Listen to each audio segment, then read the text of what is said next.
السلام علیکم ورحمۃ اللہ وبرکاتہ۔ اعوذ باللہ من الشیطان الرجیم، بسم اللہ الرحمن الرحیم۔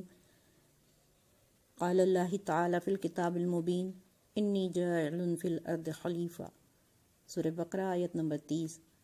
اللہ تبارک و تعالیٰ نے انسان کو اپنی تمام مخلوقات میں عزت و شرف کی معراج پر تخلیق فرمایا، انسان کو عقل و شعور عطا کی، اسے نیکی اور بدی کے راستے بتائے، فَأَلْهَمَهَا فُجُورَهَا وَتَقْوَاهَا۔ اولاد آدم کو عزت عطا فرمائی، جس کا ذکر سورہ بنی اسرائیل میں آیت نمبر 70 میں قیامت تک کے لیے اللہ تعالیٰ نے ثبت کر دیا، وَلَقَدْ كَرَّمْنَا بَنِي آدم۔ انسان کو اختیار اور عقل و شعور عطا فرمایا، جس سے اس کا امتحان اس دنیا میں مطلوب ہے۔ انسان کو دنیا میں بے شمار نعمتیں عطا کر کے اللہ نے اسے شریعت اور حکم خداوندی کی اطاعت اور عبادت کا حکم دیا ہے۔ لَقَدْ خَلَقْنَا الْإِنسَانَ فِي أَحْسَنِ تَقْوِيمٍ ثُمَّ رَدَدْنَاهُ أَسْفَلَ سَافِلِينَ۔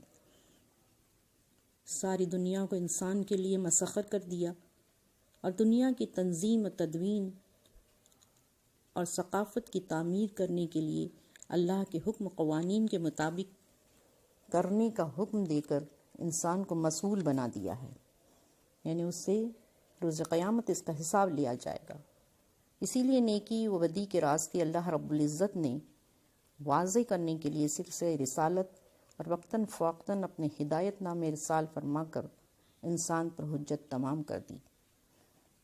اب یہ انسان کا اپنا رویہ ہے، اس کا عمل ہے کہ وہ دنیا میں اپنی ضروریات کو پورا کرنے کے لیے دنیا کی تنظیم کرتے ہوئے، ثقافت کی تعمیر کرتے ہوئے اللہ کے قوانین کو پیش نظر رکھتا ہے، یا پھر اپنی منمانی کر کر اللہ کے کفر اور نافرمانی کرتا ہے اور اللہ کو ناراض کرتا ہے اور اللہ کے عذاب کا حقدار بنا دیتا ہے، اپنے آپ پر ظلم کرتا ہے۔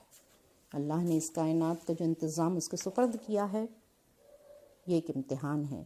اسے اختیار جو دیا گیا، یہ ایک امتحان ہے۔ اسے جتنی جلد انسان سمجھ لے، وہ کامیابی کے اس راستے کو اپنا سکتا ہے جو اللہ کا منشا ہے اور جو اس کی تخلیق کا مقصد ہے۔ آخر دعوانا الحمدللہ رب العالمین۔